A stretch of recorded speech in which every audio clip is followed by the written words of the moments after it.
Welcome to Guide Guru. We hope this video helps.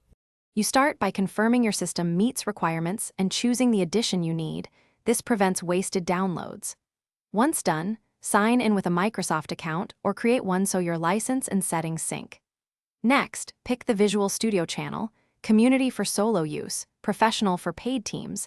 Make that decision now so the installer fetches the correct package. Finally, close other heavy apps to speed installation and avoid conflicts.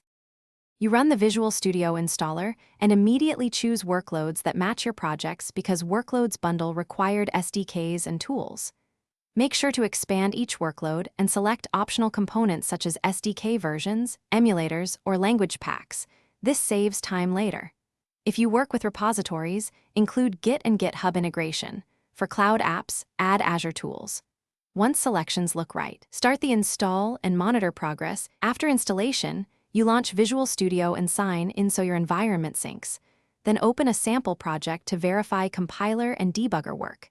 Make sure to run help check for updates to get patches and install any extensions you need from the marketplace. If something breaks, run the Visual Studio installer repair option. If that fails, collect logs from the %temp% folder and review workload errors. One quick tip: reboot before retrying an installer repair to clear locked files. Thanks for watching. Consider subscribing if we helped you today.